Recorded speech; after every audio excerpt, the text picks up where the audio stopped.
Hi, everybody. Andrew Champagne here alongside JD Fox for this week's edition of Champagne and JD. If you're just tuning in for the first time, first of all, welcome. Thank you very much for spending part of your morning, afternoon, evening, whatever with us here as we look at another mid-August week at Saratoga and the first half of the Saratoga meet. If you like what we do, go on down below, hit that like button, hit that subscribe button. Really helps us out with all of those fun metrics that we have absolutely no time to talk about, but we're just going to assume you understand. At any rate, because it's sort of the halfway point of the Saratoga meet, we wanted to do something fun. We brought out the big guns for this one. JD, our guest, needs no introduction. I'm going to give him one anyway because that's just the kind of guy I am. If you've watched any network with horse racing on it and abbreviations of random, letters, this guy. He's worked for HRTV, which is where I came to meet him. He's worked for NBC, NBC Sports. He's now playing a vital part of the NYRA broadcast on Fox Sports 1, Fox Sports 2, the mothership. Laffit Pincay III is with us this evening. Laffit, thanks for stopping by, man. Know you're busy. Of course. Great to see you guys. Thanks for having me on. Our pleasure, really. This has been a lot of fun so far this meet, and we know there's a lot going on. Look, we're filming this on a Thursday night in Saratoga. There's a lot going on. We're sympathetic to that. But we wanted to get your thoughts on some of the stuff with regard to Saratoga through the first couple of weeks of the meet, of course, going through Labor Day. Day 20 was actually on Wednesday. It's a 40-day meet. One of the big things that we obviously need to touch on is, of course, the fact that, hey, fans are back at Saratoga. More on that later. There's called foreshadowing, kids. But you were there last summer. It was desolate. It was, I imagine, really strange. Talk a little bit about what that was like last summer and how nice it is to have fans back in the stands, giving the old place some life. We were so fortunate, to work. I can't tell you how many friends of mine that are in television and specifically in sports that found themselves, people were furloughed, people were laid off, or they didn't know when their next event was going to take place. And the longer we went and sports started shutting down all over the country, really scary time when you have your foundation, your security, responsibilities in your family, and it just gets absolutely rocked. And all the anxiety that comes with that, not to mention a pandemic. And so much of that was going on. So we were really fortunate that the horse racing managed to stay open and that Saratoga went on. This massive ecosystem that was really under a spotlight during the course of the pandemic, highlighting why it was so important that the game did continue once it was established that it could be done safely. There's no human-to-human contact. This game has gone on for decades without people at the racetrack, except for bigger days, for a really long time. 90% of the handle comes in from off track. So if ever there was a sport that was designed to thrive during this type of situation, a pandemic, it was horse racing. So from that standpoint, just really fortunate to stay distracted. We stayed healthy. The racing continued. Of course it was different. Tom Amoss opening day was on set and he's like, this is depressing. Tom, Tom's honest, right? It was a little bit jarring to hear from a broadcaster because you're trying to kind of put a pot. He was right. It was depressing from that standpoint because nobody was there. We recognize how much we missed the fans, but so incredibly fortunate that we were allowed to continue to do our jobs that we love. Yeah, we all fell in love with Fauner Park. Big shout out to our friend Chris Katulak because that put really, wagering on the map, and we saw wagering highs begin there that we're still, every weekend, every big stakes weekend seems to be a new record high in terms of handle. But, in getting those on-track wagers back, part of the Saratoga experience is watching everybody set up, get scurried away, and then come running back in at Saratoga, place Andrew knows very well. And yeah, there you go. It's right there.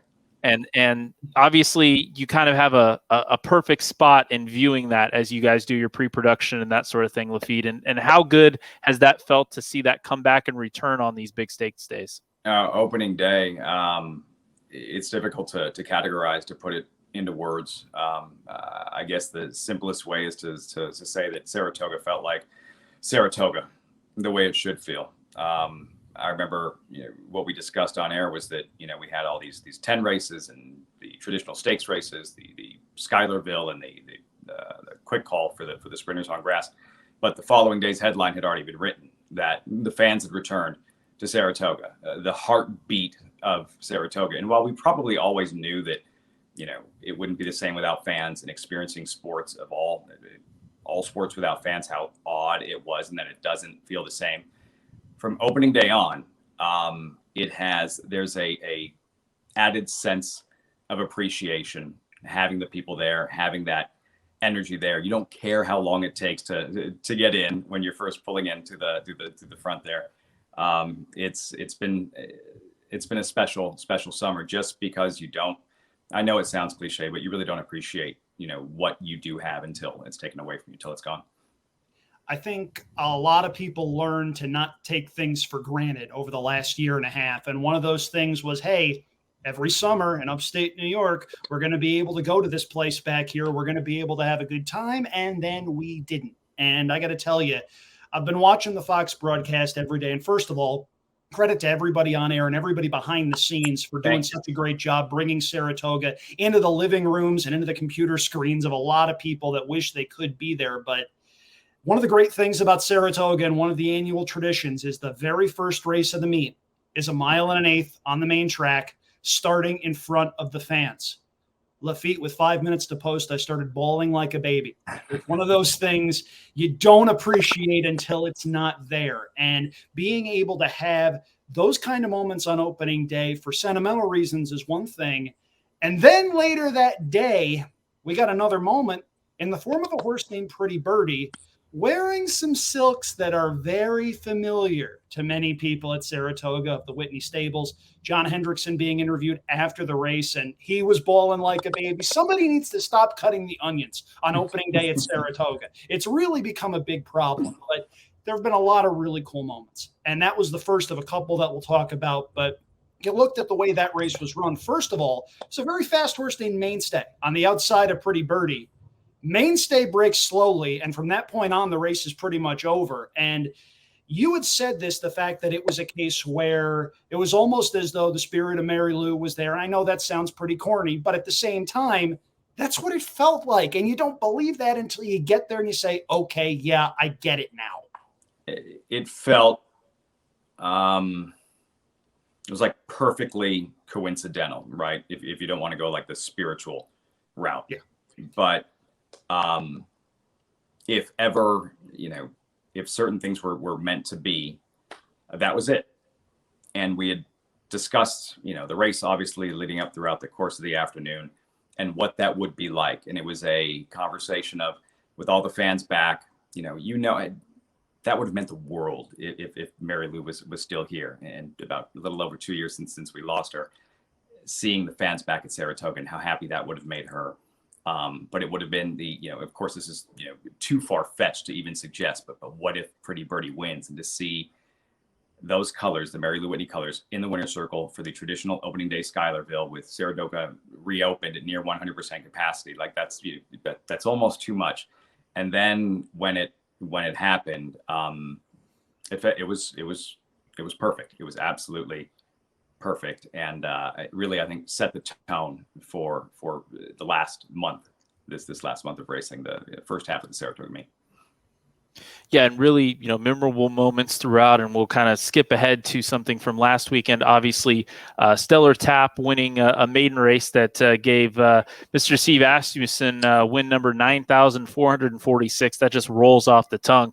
But I think winning in such a fashion with open lengths on debut for a horse that I did tell Andrew when they were during the post parade, this horse looks live. I think this is the one. Andrew can back me up. I did say that. I bet the wrong Asmussen. He had 2 in there. Did you bet? Yeah, of course. I have to take these occasions to be right at Saratoga because Andrew makes a living off of it. But I think that was a cool moment, and we see kind of those history-making moments kind of return to Saratoga with fans throughout the course of this meet. And obviously, we're only halfway through, so there can be still some more and some great stakes action the rest of the meet. So, in terms of, the finish line with Saratoga, I mean, there's still so many great stakes races to come, and so many great barns having outstanding horses ready to go. It's exciting certainly as it is every year, but especially this year with fans returning. The Asmussen story, he had 12 runners in 11 races that day. None of the others won. None of them at Ellis and Louisiana and whatever's going on in Texas. Like, none of the others won at much shorter prices. And as you mentioned, he had the 2 first-time starters, and that the horse, you'd know better than I was. He must have paid $12, $14 somewhere in there. Yeah, I remember vividly. Yes, I'm sure he's reminded you a few times since.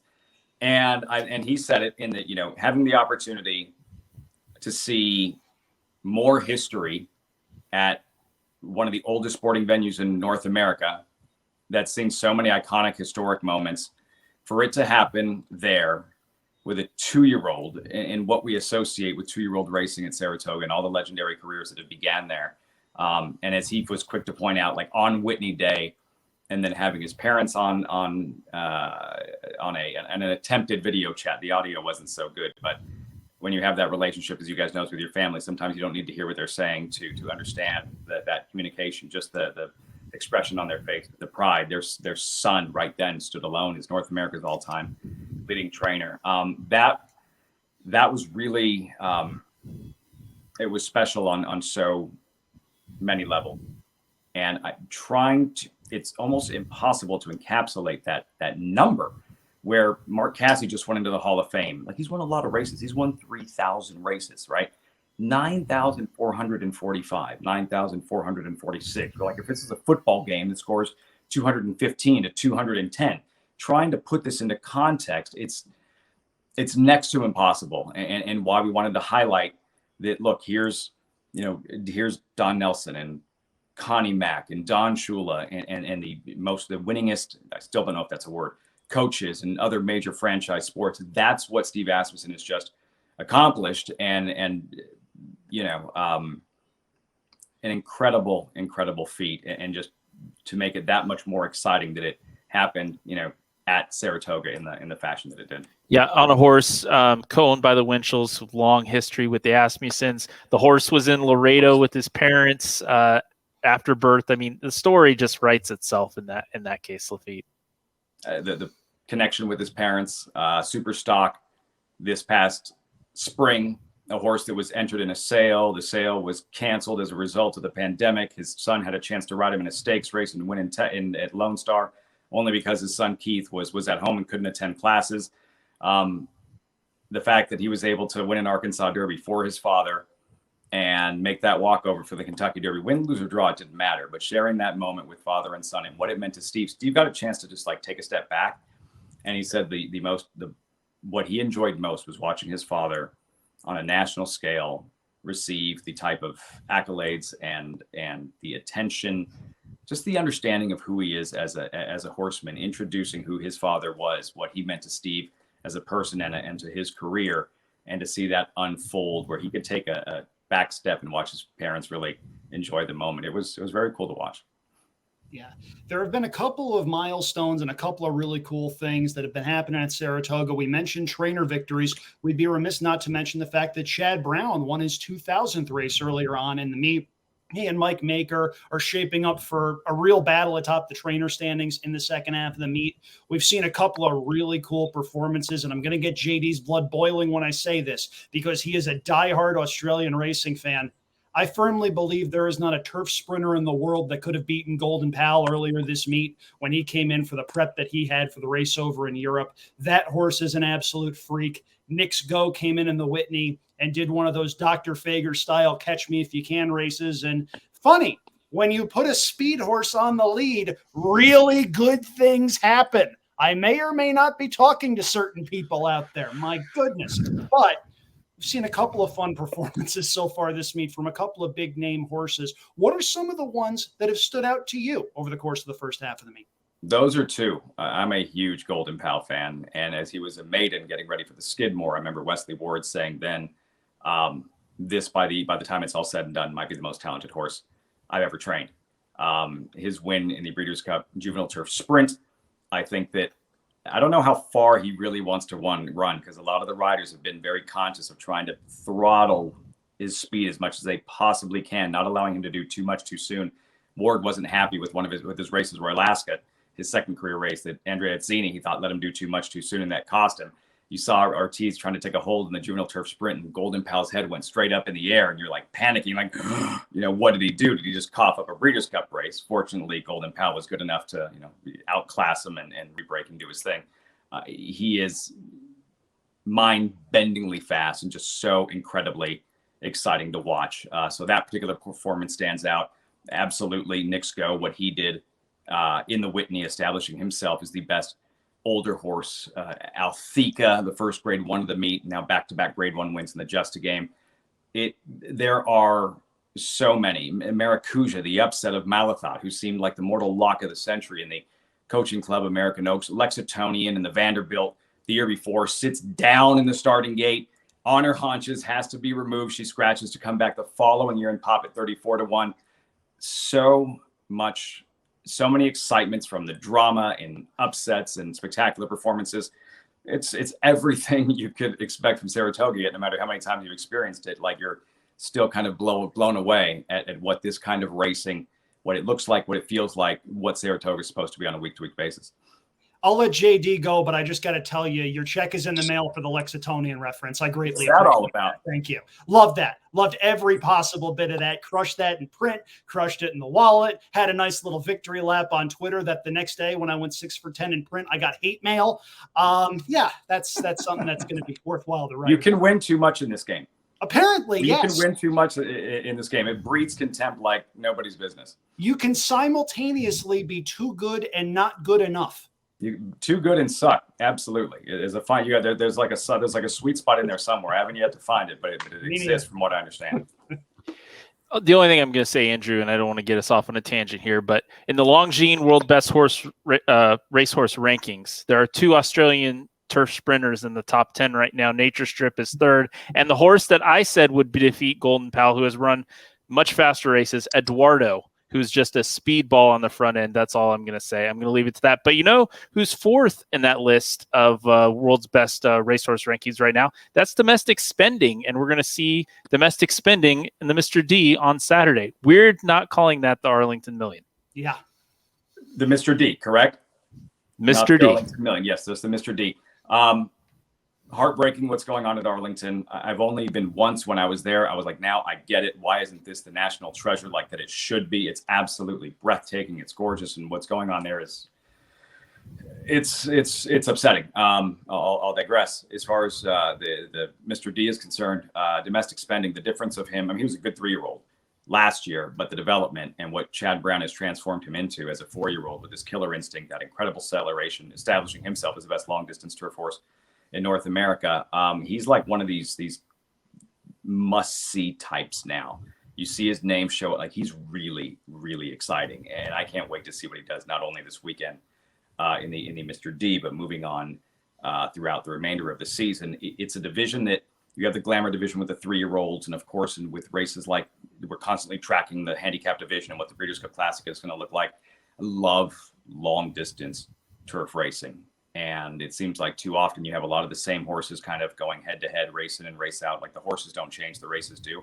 This guy's different. He's really, really special. I'm excited that those fans there and that this particular race, and of course the future in jeopardy at Arlington, that he's there. And I expect him to put on some kind of show and show that particular crowd on their biggest day, their marquee event, that of how truly gifted this colt is. He's special. It's a good weekend of turf racing, really, when you consider it. You really got good. The big card at Arlington, and you've got a little race called the Grade 1 4-Star Dave at Saratoga with some of the best turf milers on the East Coast. Good betting race, too, especially if you think Raging Bull might be a little bit troubled by the inside draw on the inner turf, being a closer and needing a lot to go right. Good field there. We'll dive into that in a little bit as far as potential things to expect. But one of the things I wanted to touch on is the fact that you mentioned the Breeders' Cup Classic field starting to take shape a little bit. The race for champion 3-year-old male still very much up in the air. Of course, this week we heard Mandaloon's pretty much done for the year. He's going to eye for a return in the Saudi Cup in February. Yeah. But that leaves the door wide open for the Jim Dandy winner, the Belmont winner, the Bluegrass winner, Essential Quality, who will likely be a very heavy favorite in the Travers, regardless of who else shows up. I know there's another person named Andrew who was not overly impressed with the Jim Dandy. I loved it. I thought it was an extremely confident ride by Luis Saez. The fact that that horse was 3 or 4 wide the whole way around, surrendered a ton of ground, and still wound up winning that race. I just thought it was a case where it was a perfect prep. Perfect prep. That sums it up perfectly. All the ground loss on both turns. That's how he got beat in the Kentucky Derby. All the real estate he conceded after a sluggish start.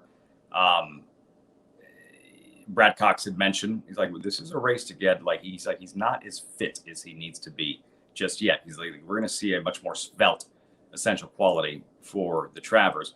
Like, all he does is win. I'm not saying he's affirmed, but we watched Affirm win a Triple Crown, and he would only do as much as he had to do. Silver Charm is another one that comes to mind. Essential quality, like, nobody's ever said he's brilliant. You don't watch him run and you're gasping for adjectives to describe what you just saw. He just wins. He does as much as he needs to. It was like the last question going into one of the final Derby preps. What happens when he's eyeballed with another quality racehorse? And we saw that in the Bluegrass. And when essential quality is put in a position where he has to claw and scratch, like, he will do it. He is happy to mix it up and shove back when he gets shoved. You can look at the competition. You can look at Keep Me in Mind and say, here's a horse that only won one race and he almost beat essential quality. The ground that he lost, the fact that it was still a prep, and at 1 1/8, that's probably too sharp for a colt that Brad Cox, after his second breeze, was like, oh, that's a Belmont horse. He's going to thrive at longer distances. There were several elements working against essential quality that afternoon. And it sounds cheesy and trite and cliche, but the heart of the champion. And that's what you saw in Deep Stretch of the Jim Dandy. And just expect to see a much better version of essential quality in the Travers.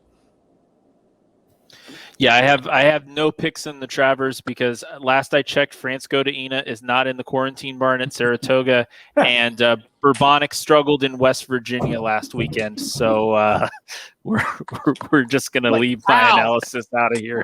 True. Yeah. Affirmed. Something tells me that was a special horse for some reason that I just can't quite put my finger on. He did, yeah. Dad did get to ride him in the Santa Anita Derby, not the Triple Crown. I don't remember if Cawthon was injured or suspended. He might have been. I know he's in the winner's circle picture. We have it at home.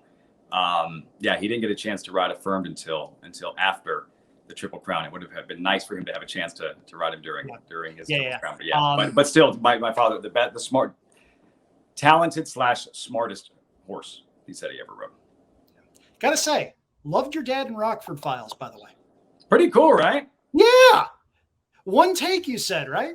It was like 47, and I think they had to superimpose somebody else's voice. I don't think that's actually his voice. It was like watching one of those old, 3 a.m. 1982 kung fu movies, where the lips are moving doing one thing and you're hearing a different voice. Like that's like, I think, wound up the finished product. I saw that. That was hysterical. Needed to bring that up. He's very proud of it. He should be, for sure. He loves it. He loves it. He probably had to get a SAG card or something for that too. Yeah. A nickel in the mail every 18 months. Yeah. Oh, those residual checks are there. There's a bar. There's a bar in LA where if you get a residual check for less than, I think it's 25 cents, you get a free drink. Sounds about right. Yeah, pretty much. So at any rate, though, lots going on later this summer at Saratoga. We're just getting started. The meet goes up until Labor Day. And if you're not in town, as I haven't been since, 2019, my goodness, a long time ago, you can follow along on Fox Sports, Fox Sports 1, Fox Sports 2, whatever. The important thing is keep an eye on this stuff because the NYRA broadcasts, Saratoga Live, it's really good stuff. And not just the on-air banner, not just the fact that you get those races live and in HD, but got to pay some credit here in the fact that some of the features that crew does are phenomenal. The Barbara Livingston one that aired on Thursday for the first time, just tremendous stuff. The 4-Star Dave stuff where Richard Migliori's sitting down talking about how the West Point was a horrible DQ. That stuff you're not getting anywhere else. And if you're not watching, you should be. Really, really appreciate it. That crew works so hard that you don't get a chance to see behind the scenes. Being on 6-7 hours a day, 5 days a week, that is an incredible challenge. You have people that love the product, love Saratoga, and put so much of their time and effort into the presentation as a whole. You know, you see us, but the team behind it, I have the utmost respect for, and the features you mentioned. I've watched the 4-Star Day feature. I can't tell you how many times. The Barbara Livingston piece was incredible. Thank you for mentioning that. I will pass that along. I'm incredibly proud to work with this talented team. Yeah, not a problem at all whatsoever. Anytime somebody does that kind of work, tells those kind of stories, I'm always going to give them credit. I'm a journalist by nature. I'm a storyteller by nature. And I may well be somebody that's diving into the forum and looking on horse racing Twitter, which can be a cesspool sometimes. But there's nothing that beats a good story. Nothing. You guys know what you're looking at. It means a lot, that recognition. Thank you. I appreciate it. No sweat at all whatsoever. And in fact, I think a couple of those people might well be, just a couple rooms down. But at any rate, Laffit, thank you very much for spending. The guy with a much cooler shirt collection than I have in the house right next door. You guys should swap wardrobes one day. We did it once. I know you should do it again. We might have to do that before. Yeah, that's not a bad idea. I do it now. If you swapped haircuts, that might also work. There you go. Now there's an idea. Yeah, I was going to say he's got the better shirt collection, but if there's a guy with better hair in horse racing than you, I don't know who it is. I've never seen you and it hasn't looked perfect. It doesn't move much. It really doesn't move much. This is pretty much, when I wake up. Yeah, you wake up, you're awesome. You go to bed. Thank you so much, Laffit. We really appreciate it. Where can people follow you on social media? At Laffit Pincay TV, just Twitter. Don't do the Facebook, Instagram thing. I kind of suck at Twitter. I'm more of a listener than to be heard. But that's where I'm on Twitter, and our broadcast, as you know, always juggling with all the different Fox Sports entities. But it's always, because I know it's kind of hard. It can be hard to keep track of which channel it's on if there's a lot of hopping on a particular day. Always on NYRA's YouTube page. Always on YouTube. You can always find us there. Always on NYRA's YouTube page, always on RTN as a separate feed that you can watch. 2 great ways to follow what's going on. If you don't want to click around and try to find it, or mid card when it moves, sometimes you can have a constant viewing experience on YouTube or on RTN. Don't want to listen to us. Those options are readily available. Laffit, thank you so much. We appreciate it, and I'll talk to you later, buddy. Take it easy. Enjoyed it, guys. Thanks so much. Take it easy.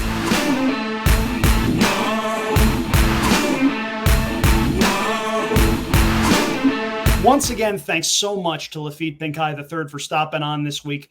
Love that guy. Worked with him at HRTV. Just a tremendous human being, even better than he is on air, believe it or not. That's how good the guy is, and we really appreciate him taking some time out of his very busy schedule to join us here on Champagne NJD. Before we go, we've got a couple of final thoughts, and my final thought is actually a pretty darn special announcement, but we're going to lead into this, and we're going to set a very low bar as far as public satisfaction here, because JD has an update on Arizona racing.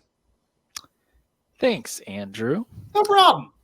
So we had a commission meeting today, and sides from the commission, Turf Paradise, and Arizona Downs and their lawyers argued for about 3 hours, and nothing happened. So we don't have dates confirmed for Turf's meet, which would start in 2 months.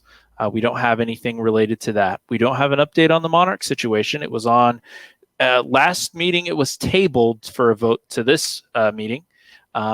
It was discussed and no vote was brought forth. So that is a dead issue until it gets brought up again as a new topic. So it will not be on the agenda for next meeting, which is September 9th, I believe. It's very, very sad to see what's going on, which is, an overarching support of year-round racing in the state of Arizona, but the sides disagreeing to the point where we could be in a place where there would be no more racing in the state of Arizona, which would be very upsetting. One positive note, so we did get past the ability for there to be a second set of rules in relation to Arizona residents finally being able to wager using one of these guys or an internet. you just pull up to your local neighborhood internet and place a wager. We're the only state that has ADW that does not have that currently. And hopefully with the new sports book legislation and fantasy sports daily fantasy regulation that's coming in, there's a spot for horse racing there. So we might finally be in the 21st century in the state of Arizona. So positives, but you look at today, Thursday, think busy around the country. We had 9 tracks to bet on all day, and that's including Australia here in Arizona. So definitely, you got to take your positives with your negatives when it comes to Arizona racing. But lots of good stuff happening at Arizona Downs. They had to cancel the last 5 races on Wednesday due to inclement weather. They've been dealing with Arizona's had a really weird summer. It's either raining cats and dogs or it's hotter and more humid. Normally we have a very dry heat, as everybody tries to remind me in the state of Arizona. We have had incredibly humid conditions for us, which, mind you, I'm talking like 60% humidity, but normally we have about 20% humidity. So 109 with 60% humidity feels like 119, and that's not fun. No, that's not fun at all. My goodness, that sounds like prime weather for sitting inside in front of an air conditioner and doing nothing. It would potentially, if this could be your announcement, I don't know if it is, but it could be, wanting to escape weather and go someplace else. I don't know. I'm not foreshadowing. I'm not leading here because, as this will say, I don't even know what your announcement is. But Andrew, I know you, and I know there will be a certain amount of theater to this. So I am going to sit here very quietly, and I'm going to let you say what you want to say. Andrew Champagne's special announcement in 5, 4, 3. I'm going to Disney World. No, I'm not. Okay. So JD had actually said that this would involve some sort of theater, hijinks, shenanigans, whatever. There actually isn't much of that. And here's the long and short of it. And this is me coming from the heart as, about as raw as I get. And I know there are times where I put up a front and I look like a professional wrestling hype man, but this is real. What is life without the ability to do stupid stuff every once in a while? Am I right? So I read an article, and this is how you know it's weird, because any story that starts with "I read an article" never ends particularly well. So I read it, and I saw that, unfortunately, because of the Delta variant, plane prices were going way down. So this was Saturday of last weekend. We're recording this on a Thursday night. It was Whitney Day, and it converged with a time where I was feeling particularly nostalgic about this place back here and the fact that I hadn't been able to spend a whole heck of a lot of time with my family.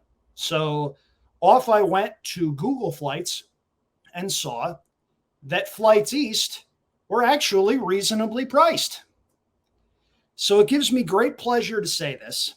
It gives me a lot of satisfaction, and it produces the fact that my eyes well up with tears of joy. I'm going to be at Saratoga on Saturday. This is something I did not anticipate. This is something I did not plan for until I saw that plane fares went down. Now, you may be asking yourself, well, that's great, whatever. Well, here's the thing. That night, my girlfriend and I went to go see Jungle Cruise. By the way, see the movie. It is a fun little movie, even though the story makes absolutely no sense. Anyway, I asked if she wanted to go with me. And in something that continues to shock me, she said yes. So we are flying into Hartford on a red eye on Friday night. We're landing in Hartford at 8:30 on Saturday morning. My dad and my mom are picking us up, and we're taking a 2-hour drive up to Saratoga. So if you're in that neck of the woods, find me. Come say hi. Chances are I will be levitating like Nicole Russo does whenever she gets on the grounds. To say that I'm excited about this is an understatement. I was not planning on doing this, especially after realizing, hey, I have 4 weddings in 6 weeks. I just started a new job in April. My vacation bank is next to nil. But We were able to get this done. We were able to work out flight schedules into and out of Hartford, which is about 2 hours away from where I grew up. And I've been incredibly emotional about it ever since those flights were booked. I booked them Saturday night, laid down in bed, bawled my eyes out. It's something I'm incredibly excited about for a number of different reasons, not the least of which is the fact that my girlfriend gets to see the place that I fell in love with as a kid, gets to hear me berate people selling the pink sheet, asking them who the best handicapper in print is and hoping like hell they get the right answer. JD, it's special. And I'm really looking forward to this. It was not something I anticipated. And like I said, if you see me walking around, say hi. Question. Hit me. Very, very hotly contested question. Hotly maybe being a key term here. You going to have her get chicken? What's going to be the Saratoga dish for her? Big red spring water. That's all you need. Okay, so no food whatsoever. Got it. There might be, but Big Red Spring Water is the main draw here. Namely, assuming I'm able to get this, you will see it on video. It may be on social media, and I may die. Love you, honey. Okay. Now, Champagne and JD Nation, if anybody has any $2 win tickets left from the Belmont on France Go to Ina, please get an autograph from Andrew Champagne on those. They might somehow be worth less. Hey, it's very hard to be worth less than nothing. Hey, it's a distinguishing factor, and it's what makes me, me. At any rate, you can see the emotion on my face. You can hear it in my voice. There are certain places in our lives that have special meaning. I grew up at this place back here. I wound up gaining a reputation within the business thanks to success at this place back here. Very few people's professional reputations in this business are as tied to one track as I am to Saratoga. And that's not something that I'll ever forget. It's something I will always hold near and dear to my heart. It'll always be home, and it's going to feel really, really good to be home. Well, we're very happy that you're able to experience that and take advantage of circumstances and hopefully take advantage of them in a safe manner. Yeah. I'm going to do the Danhausen thing where I travel in a beekeeper costume. I mean, it's obviously been very successful for him. He's still been wrestling every week. So I think it's obviously been proven that it does work. So that's the first Danhausen reference on this show, and it was not uttered by you.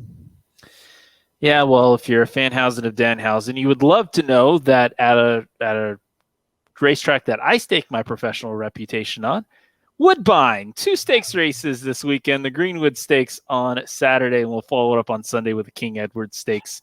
King Edward going a mile on the outer turf and on the EP Taylor course, I should say, and the Greenwood Stakes 7 furlongs also on that EP Taylor turf course. So lots of turf action at Woodbine this weekend. Also, there is a special shout to our friends at Indiana Grand. There is an all quarter horse card on Saturday, and there are a whole bunch of Dachshund races. I refuse to say the other word, but there's a whole bunch of Dachshund races that you'll be able to watch on the feed, and hopefully we get Rachel McLaughlin picking Dachshunds to win. I really want that to happen, and Nancy Holtis, or it'll be Martha Clausen who will be out there, not Nancy, for a quarter horse day. So hopefully we get them in on some picking of the Dachshunds. I just hope that Rachel McLaughlin is successful in uncovering the conspiracy theory that was them canceling on a day when she wasn't going to be at the racetrack, as opposed to a day where she was. I, of course, responded with the Chris Jericho conspiracy victim sign thing, and I don't think she really appreciated that, JD. No, we have not hit her with the wrestling GIFs in a while, so yeah, she might be over it. I don't know. Yeah, that doesn't mean we'll ever stop. Like any good but trend, hey, we will go long past the time where we jump the shark. But hey, remember, if for some reason Andrew is unable to come back from Saratoga, it'll be Rachel McLaughlin sitting next to me next week here on Champagne and JD. You might get Rachel McLaughlin one of these next couple of months. 4 weddings in 6 weeks, people. Pray for me. obviously not hoping for that. I was just trying to make light of the situation It's because okay. It's okay. I continue to try to lighten the mood. You know, she's better looking than I am. She's probably more fun to talk to. I get it. Trust me. We get to drink on the show when she does it. I mean, what do you think's in here? That's not alcohol. You'll never know. You'll never know. At any rate, special thanks to Laffit Pincay for coming on this week. Really thankful that he was able to make some time for us. That was really cool. Love talking to him whenever I can. JD, you want to take us home? No, you're going nearest a body of water. I think you need to. Okay. All right. I mean, I guess Saratoga, you live closer to a body of water than Saratoga, but kind of sort of be seen as one of these things. I don't know. Anyway, springs. Yes, many springs, and one of them may be the cause of my death in a couple of days. At any rate, for Laffit Pincay, JD Fox, I'm Andrew Champagne. If you like what we do, go on down below, hit that subscribe button so you don't miss any of our weekly updates. Have fun this weekend. A lot of really good handicapping opportunities, but most importantly, as always, especially now with the Delta variant wreaking havoc, stay off the beaches, y'all. Take care, everybody.